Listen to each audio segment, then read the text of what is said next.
합시다 또는 죽음을 준비합시다라는 제목으로 함께 은혜를 나누고자 합니다.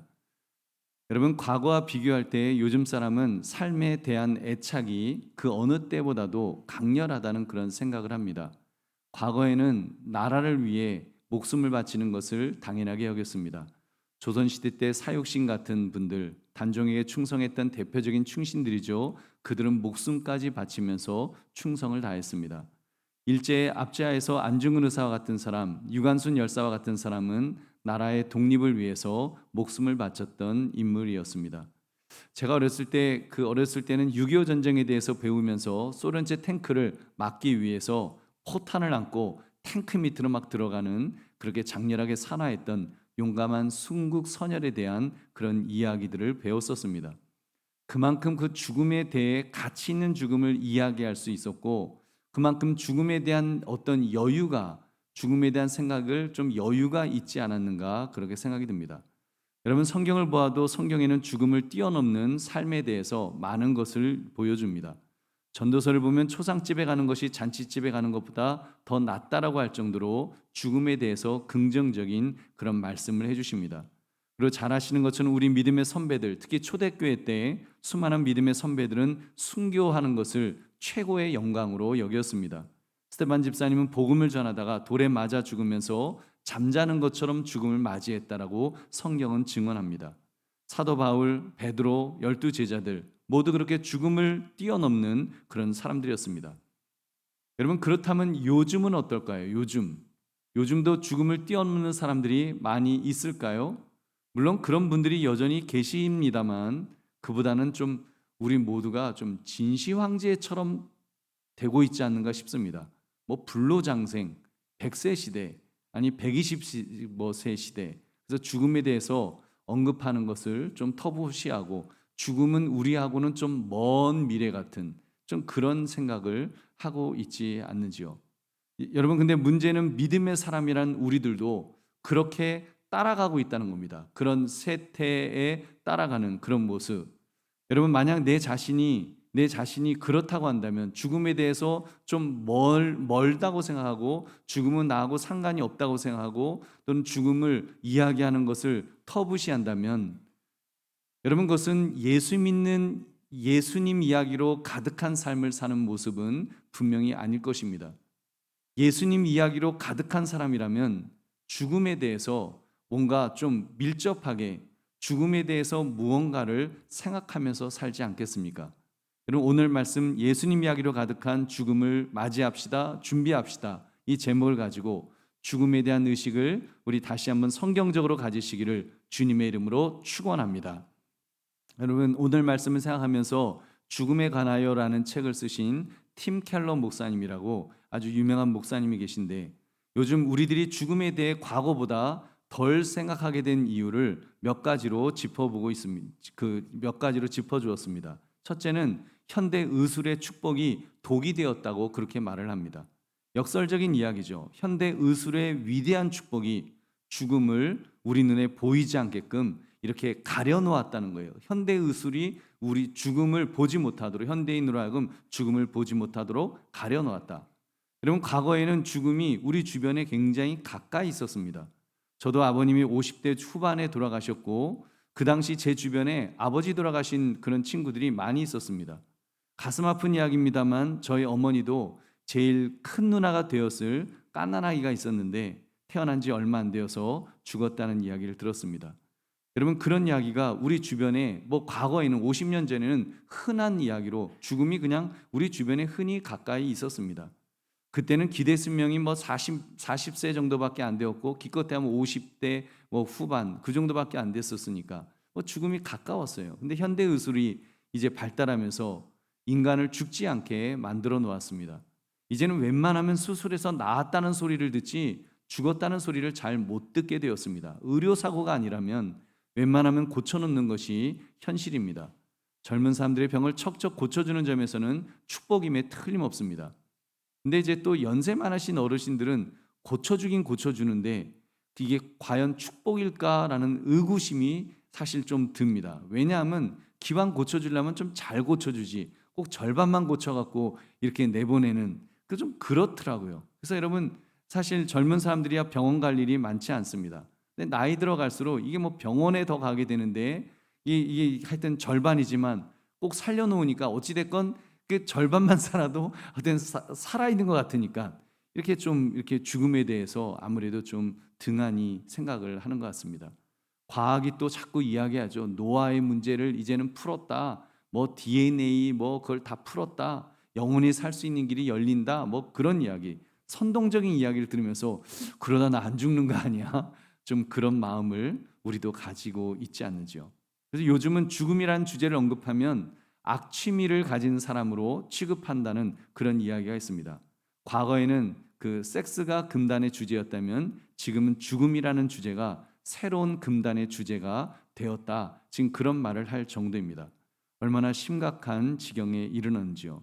또 한 가지, 두 번째, 현세 행복에만 집중하는 세속 문화가 죽음을 금기시하도록 만들었다고 합니다. 현대 문화는 본질상 세속적이죠. 신이라든지 영혼이라든지 영계라든지 뭐 이런 것은 철저히 무시합니다. 인공지능 시대에 로켓을 우주로 쏘아 올리는 시대에 무슨 신이 어디 있어? 우주로 날아가 봤는데 신은 없고 뭐 그냥 깜깜한 그냥 공간만 그 암흑밖에 아무것도 없대. 뭐 그런 이야기. 물질계를 위해서 세상 전부라고 생각하도록 만드는 것입니다. 과거에는 눈에 보이지 않는 것에 대한 가치를 더 큰 가치로 여겼지요. 불교에서는 극락을, 유교에서는 조상 숭배를, 기독교에서는 천국을 모두 죽음과 관련된 가치를 최고의 가치로 여겼다는 것입니다. 근데 요즘은요, 모든 것이 물질계뿐입니다. 물질뿐이에요. 그것도 쾌락에 초점이 맞춰져 있어서 모든 가치를 행복에만 집중하려고 합니다. 너가 행복하게 느껴져? 그럼 그 일 해. 행복하게 느껴진 일이 최고야. 그게 제일 좋은 거야. 여러분, 그러니까 남자가 남자에게, 여자가 여자에게 성적 욕구를 느낀다고 말해도 그래서 행복해? 그럼 그게 맞는 거야. 넌 태어날 때부터 여자를 좋아하는 여자로 태어난 거야. 너는 남자를 좋아하는 남자로 태어난 거야. 너의 행복을 위해서 그렇게 살아. 지금 세상은 그렇게 말하죠. 이게 행복 추구권인가요? 그게? 행복이 최고의 가치가 되어버린 세상에서는 여러분, 그렇게 행복하니까 거기 죽음이라는 것은 전혀 반갑지 않은 손님이죠. 불청객이죠. 그러니까 결코 입 밖에 내어서는 안 되는 금기어가 되어버렸다는 것입니다. 세 번째, 깊은 허무감에 빠질 때 죽음을 금기시하게 된다는 것입니다.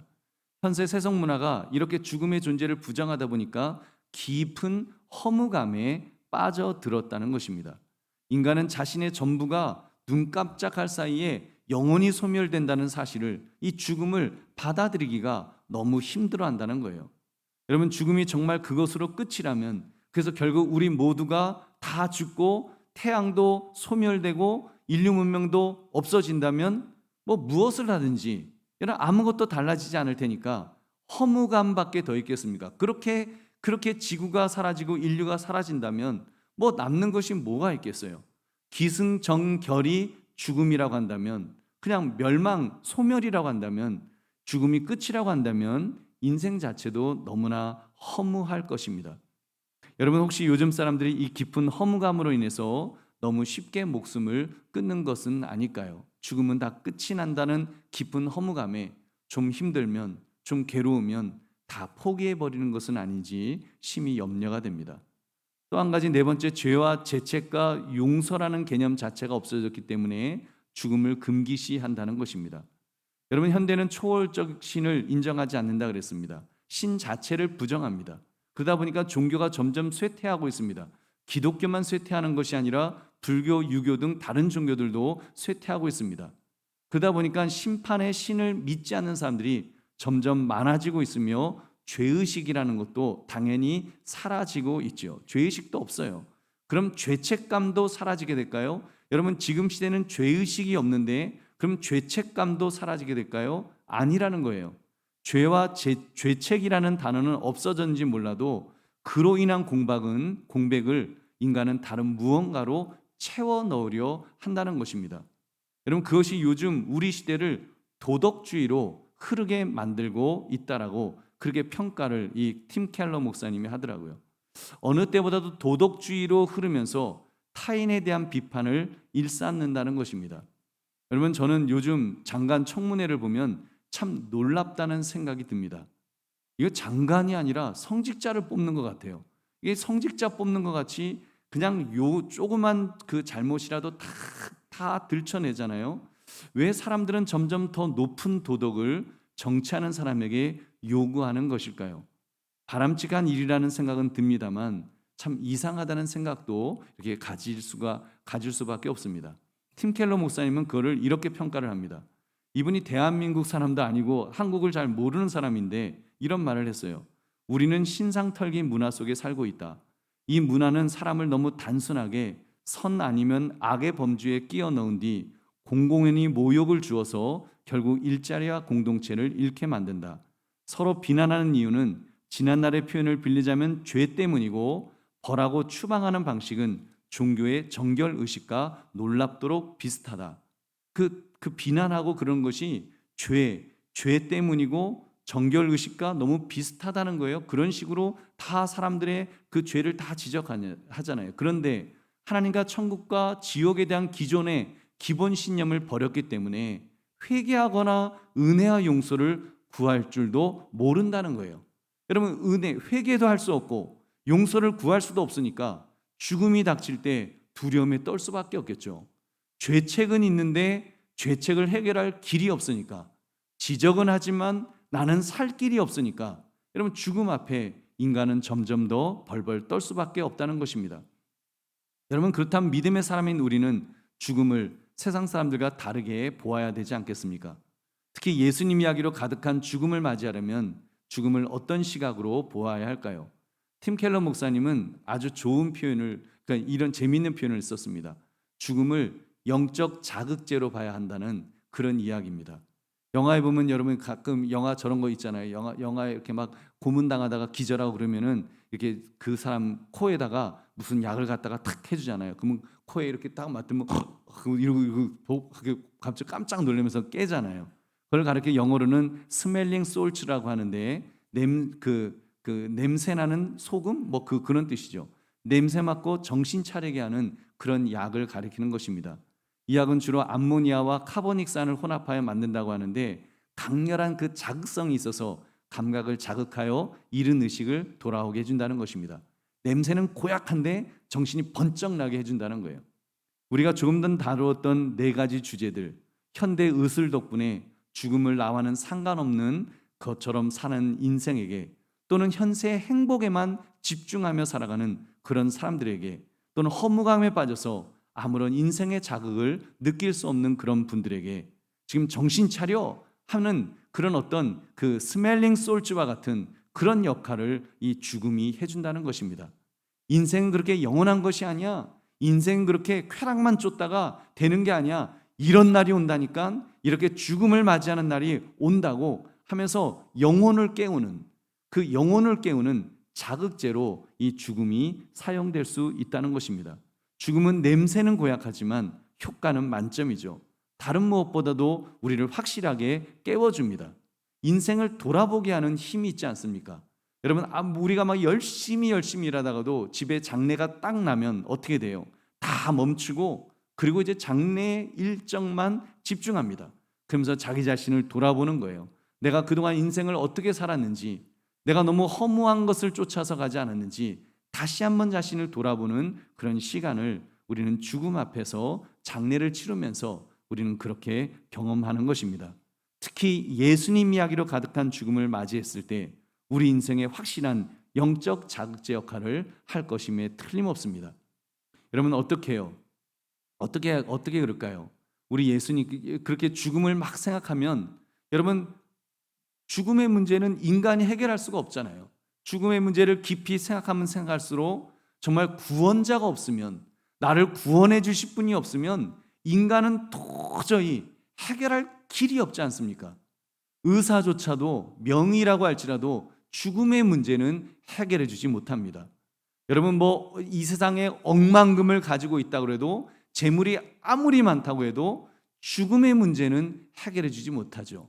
여러분, 정말 권력이 있어도 죽음의 문제만은, 정말 원자폭탄을 갖고 있어도 죽음의 문제는 해결하지 못합니다. 여러분, 어떻게 해결해요? 우리 예수님께서 구원의 수호자이심을 깨달을 때 여러분 해결될 줄 믿으시기 바랍니다. 우리 히브리서 2장 10절을 함께 읽겠습니다. 그러므로 만물이 그를 위하고 또한 그로 말미암은 이가 많은 아들들을 이끌어 영광에 들어가게 하시는 일에 그들의 구원의 창시자를 고난을 통하여 온전하게 하심이 합당하도다. 아멘. 예수님께서 우리를 구원하시려고 고난과 죽음을 통해서 우리 구원의 창시자가 되셨다는 것입니다. 여러분, 구원의 창시자라는 이 단어는 다른 말로 하면 구원의 수호자라는 말입니다. 여러분, 수호자, 대리전을 치르는 그런 사람을 가리킵니다. 그가 대표로 싸웁니다. 다윗이 이스라엘 대표에서 골리앗과 싸웠던 것처럼 대표로 싸우는 거예요. 그럼 이스라엘 백성들은 싸우지 않고 구경만 해도 되죠. 다윗이 잘 싸우면 승리할 수 있으니까요. 다윗이 대신 싸워 주었으니까요. 마찬가지입니다. 예수 그리스도는 우리의 구원의 창시자이십니다. 우리 죽음의 수호자이시라는 말입니다. 예수님이 우리의 수호자가 되시는 거예요. 그렇기 때문에 예수 믿는 우리들은 우리의 수호자이신 구원자이신 예수 그리스도로 인하여 죽음을 이길 수 있는 줄로 믿습니다. 죽음을 이길 수 있어요. 여러분, 예수님이 대신 싸워서 승리하셨기 때문에 우리가 죽음과 맞서 싸운다면 다 죽죠. 여러분, 인간이 죽음과 맞서서 싸워서 이길 인간이 세상에 어디 있습니까? 여러분, 인간은 죽음과 맞서서 싸울 수 없는 존재예요. 연약한 존재예요. 그러나 여러분, 예수 그리스도는 여러분 우리의 수호자가 되어 주셔서 죽음과 싸워 승리하신 줄로 믿습니다. 여러분, 그 구원자이신 예수 그리스도로 인하여 우리도 죽음을 이길 수가 있습니다. 오늘 본문 우리 14절부터 16절을 함께 읽겠습니다. 자녀들은 혈과 육에 속하였음에 그도 또한 같은 모양으로 혈과 육을 함께 지니심은 죽음을 통하여 죽음의 세력을 잡은 자 곧 마귀를 멸하시며 또 죽기를 무서워함으로 한평생 매어 종로로 타는 모든 자들을 놓아주려 하심이니 이는 확실히 천사들을 붙들어 주려 하심이 아니요 오직 아브라함의 자손을 붙들어 주려 하심이라. 아멘. 오늘 본문은 예수님께서 어떻게 우리에게 그런 죽음을 맞이할 수밖에 없는 우리 인간들에게 수호자가 되어주시는지를 자세하게 설명해 주고 있습니다. 첫째로 예수님께서 인간이 되심으로써 수호자가 되어주셨습니다. 우리 14절 전반부를 제가 읽어보겠습니다. 자녀들은 혈과 육에 속하였음에 그도 또한 같은 모양으로 혈과 육을 함께 지니심은, 여러분, 예수님께서 우리 인간처럼 인간의 혈육을 가지셨다는 말입니다. 성자 예수님은 원래는 신적인 본성만 있으셨죠. 인간의 속성이 없었습니다. 근데 인간의 속성을 더하셨다는 것입니다. 여러분, 이것이 얼마나 은혜요, 정말 사랑인지요. 그렇지 않습니까? 인간의 속성만 있는데 신적인 속성이 더해졌다면 그건 영광스러운 일이겠죠. 여러분, 신적인 속성만 있는데 인간의 속성을 취하셨다는 것은 여러분 낮아지신 것입니다. 신학적으로는 자기 비하라 그럽니다. 자기를 한없이 낮추셨다.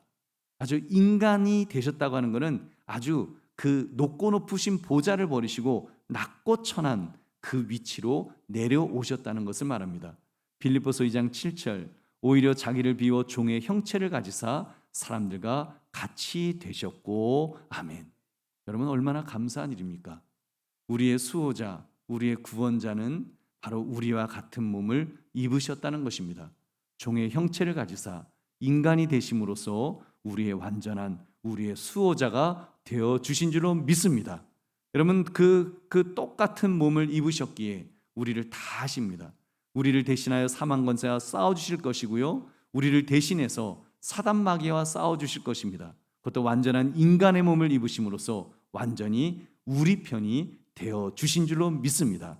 그러므로 죄와 죽음의 문제를 해결하기 위해 인간이 되신 주님을 바라보며 죽음에 대한 두려움을 이기시기를 주님의 이름으로 축원합니다. 두 번째, 예수님께서 우리를 위해 죽으심으로 여러분 수호자가 되어 주셨습니다. 우리를 위해 죽으심으로 빌립보서 2장 7절 중반부를 보면 죽음을 통하여라는 말씀이 나옵니다. 여러분, 그렇죠. 모든 인간은 죽습니다. 이 현실은 피할 길이 없다 그랬습니다. 사망은 우리 주위에 도처에 깔려 있죠. 그렇게 원로 목사님도 소천하셨고 사랑하는 장로님, 권사님, 집사님들도 우리 곁을 그렇게 떠나가셨습니다. 저희 아버님은 벌써 30년 전에 그렇게 저를 떠나가셨습니다. 그렇게 모든 인간이 죽음을 맞이한 이유가 무엇입니까? 죄악 때문입니다. 인간의 불완전함, 죄를 범하였기 때문에 죄의 삭은 사망이라는 말씀대로 우리 인간은 죽게 되어 있습니다. 그런데 예수님은 죄가 없으신 분이시죠. 우리와 똑같이 인간의 몸을 입으셨으나 죄가 없으시다고 하셨습니다. 우리 히브리서 4장 15절 함께 읽겠습니다.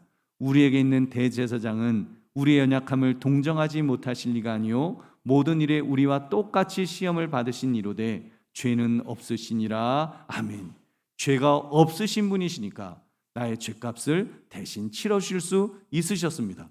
여러분, 죄의 삭은 사망이라고 하는 죄의 저주를 대신 갚아주셨습니다.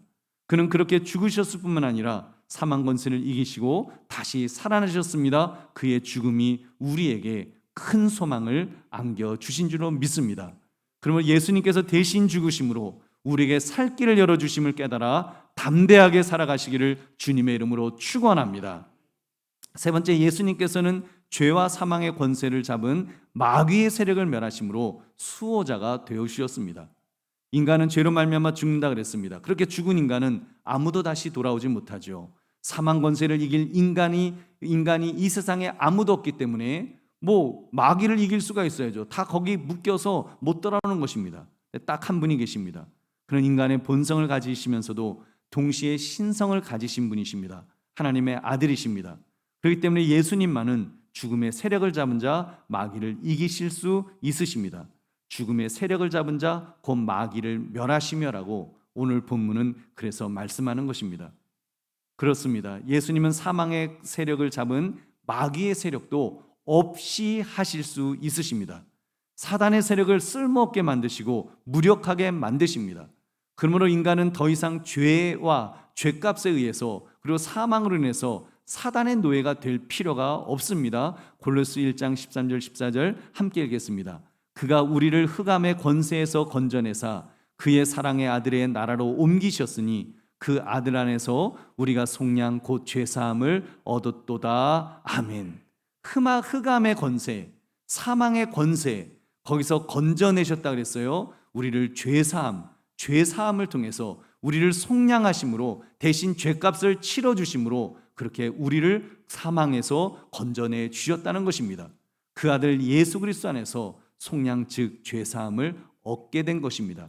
그러니까 이제 마귀가 우리 앞에 감히 설 수 없게 되었습니다.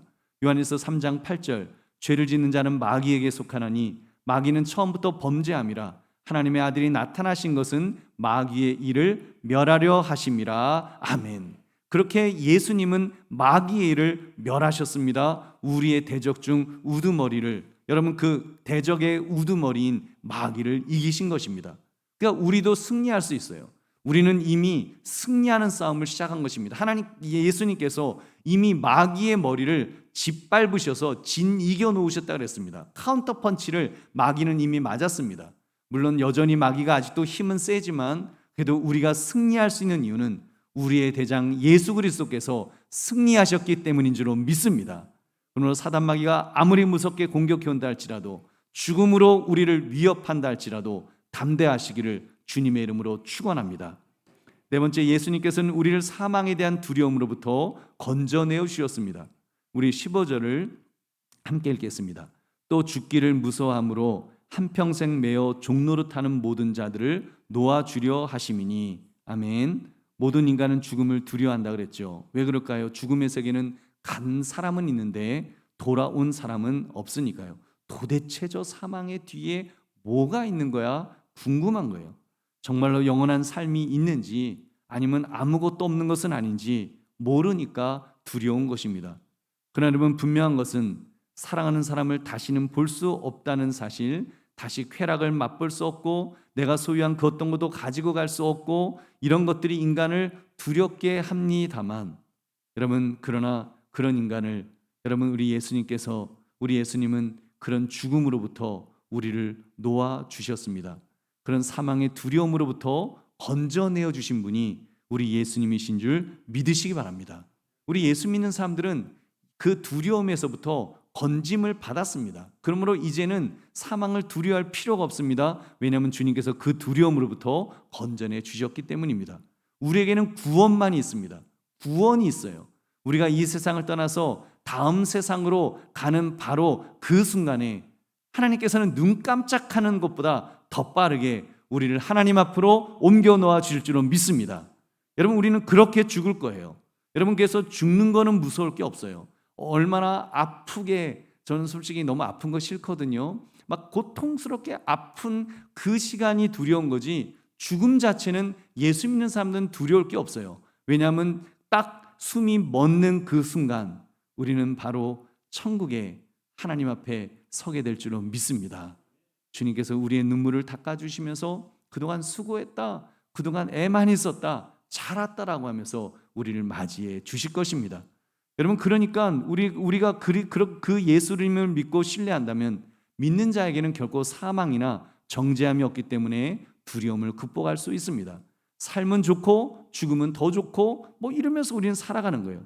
너무나도 당연한 말을, 나 구원받은 성도가 아니면 결코 할 수 없는 고백을 우리는 하게 되는 것입니다. 우리는 죽는 순간 이런 천국에서 눈을 뜨게 될 것입니다. 그것은 너무 짧아서 생사조차도 구분이 안 될 정도가 될 것입니다. 얼마나 신나는 일인지요. 이사야서 25장 8절, 사망을 영원히 멸하실 것이라 주 여호와께서 모든 얼굴에서 눈물을 씻기시며 자기 백성의 수치를 온 천하에서 제하시리라. 여호와께서 이같이 말씀하셨느니라. 아멘. 그러므로 사망에 대한 두려움을 예수님으로 극복하시기를 주님의 이름으로 축원합니다. 다섯 번째, 예수님께서는 육체의 속박 아래 있는 우리를 구하시어 자유케 해주셨습니다. 우리 16절을 함께 읽겠습니다.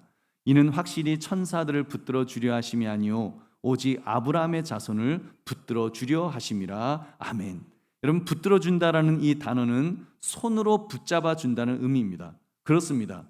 예수님께서는 인간의 속성을 취하신 것으로 그치지 않으시고 인간의 손을 붙잡아 주시는 그런 친근한 분이십니다. 우리의 손을 붙잡으시고 우리를 구원해 주시는 줄로 믿습니다. 여러분, 이것은 그리스도의 사랑과 지극한 보살핌, 그리고 육체와 인간의 속성에 매여 종노릇하는 우리를 구원해 내시는 모습을 생생하게 묘사해 주는 구절입니다. 바로 우리들을 그렇게 붙들어 주실 것입니다. 이사야서 41장 10절 우리 같이 읽겠습니다. 두려워하지 말라, 내가 너와 함께함이라. 놀라지 말라, 나는 내 하나님이 됨이라. 내가 너를 굳세게 하리라. 참으로 너를 도와주리라. 참으로 나의 의로운 오른손으로 너를 붙들리라. 아멘. 주님은 우리를 이렇게 붙들어 주신다라고, 굳세게 잡아 주신다고, 도와주신다라고 말씀하셨습니다.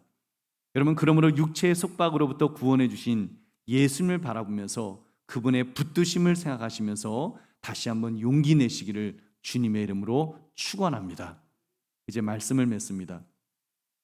예수님 이야기로 가득한 죽음을 어떻게 준비할 것인가, 이런 것입니다. 죽음이라는 것은 죄의 저주이기 때문에 인간으로서는 분명히 감당할 수 없는 것임에 틀림없습니다. 그래서 세상 사람들은 감당하지 못하고 그 죽음 앞에 다 벌벌벌 떠는 것입니다. 죽음 앞에서 떨지 않을 인간이 누가 있을까요? 그러나 여러분, 우리 예수 믿는 사람들은, 우리 예수 그리스도를 나의 구원자로 모시고 사는 사람들은 달라야 하지 않겠습니까? 우리는 예수님이 나의 구원자, 수호자가 되어주셨음을 믿는 사람들입니다. 그러니까 하나님의 아들 예수 그리스도의 권능을 믿는 것입니다. 그리고 그가 붙들어 주실 것을 우리는 믿습니다. 여러분, 우리는 그런 속에서 살아가는 거예요. 나의 구원자가 죽음을 이기셨는데, 사단 마귀를 이기셨는데 우리가 무엇을 두려워하겠습니까? 정말 살면 좋고 죽으면 더 좋고, 여러분, 사도 바울이 그렇게 고백할 수 있었던 것도, 그리고 성도들이 그렇게 고백할 수 있는 것은 여러분 예수 그리스도 때문인 줄 믿으시기 바랍니다.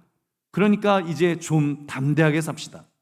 이제는 적어도 예수 믿는 사람은 죽음이라는 것 앞에서 죽음을 가지고 좀 놀아야 됩니다. 여러분, 뭐 필요하면 한 번씩 유서도 작성해 보십시오. 내가 한번 인생을 돌아보면서 유서도 한번 작성해 보시고 한 번씩 자신의 죽음을 깊이 묵상해 보시기 바랍니다. 여러분, 예수 믿는 사람들은 그냥 죽음을 손 안에 놓고 이렇게 가지고 놀아야 돼요. 공기놀이 하듯이 놀면서 그 죽음을 통해서 나를 돌아보고, 죽음을 통해서 정말 인생의 바른 가치를 찾아 나가고 다시 한번 나로 하여금 초심을 유지하게 만들고 하는 그런 것들을 우리는 감당하는 것입니다. 여러분, 예수 믿는 사람들의 죽음, 예수 믿는 사람들은 죽음에 대해서 이야기할 때 얼마나 놀라운 그런 태도를 가지는지요. 제가 서두에 죽음의 관하라는 책을 쓴 그 팀 켈러 목사님 이야기를 드렸습니다. 그분이 얼마 전에 돌아가셨어요. 5월 얼마 전에 돌아가셨는데 그분의 친구가 이런 글을 썼습니다. 내 친구이자 영적 스승, 이제 죽음은 참으로 영광으로 들어가는 입구입니다. 우리는 이곳에서 당신의 부재를 애도할 것이지만 당신이 무리에 합류하여 우리가 상상조차 할 수 없는 새로운 찬양의 찬송가를 부를 때에 천국의 군대와 함께 축하할 것입니다. 그 친구가 팀 켈러 목사님이 천국 가시는 그 장면을 기대하면서 상상하면서 축하의 말을, 축하의 메시지를 던지는 그런 내용입니다. 예수 믿는 사람들은 그렇게 사는 거예요. 죽음 앞에서 막 그냥 아이고 어쩌야 할지 모르는 게 아니라, 물론 이 땅에서 다시 뵐 수 없다고 하는 안타까움은 있죠. 보고 싶은 사람을 이제 보지 못한다고 하는 안타까움은 분명히 있습니다. 그래서 예수 믿는 사람들도 그 죽음 앞에서 슬퍼합니다. 슬퍼해야 합니다. 그렇지만 그 죽음을 뛰어넘을 수 있는 이유는, 죽음을 가지고 놀 수 있는 이유는 우리의 구원자, 우리의 수호자 예수 그리스도께서 죽음을 이기셨기 때문인 줄로 믿습니다. 사단 마귀를 결박하셨기 때문에 우리는 가지고 놀아야 돼요. 죽음에 대해서 이까지 죽음, 삶은 좋고 죽음은 더 좋고, 그리고 나는 지금이라도 천국 갈 수 있는데, 나는 지금이라도 죽으면 난 천국 가는데 어때? 이런 마음을 가지고 우리가 정말 죽음 앞에서 우리 자신을 돌아보면서 정말 여러분 그렇게 사는 것이 바로 예수님 이야기로 가득한 죽음을 준비하는 그런 자의 모습인 줄로 믿습니다. 그렇게 주님을 바라보시면서 우리의 마음속에 주님으로 인해서, 예수님으로 인해서 죽음을 뛰어넘을 수 있는 저와 여러분 되시기를 주님의 이름으로 축원합니다.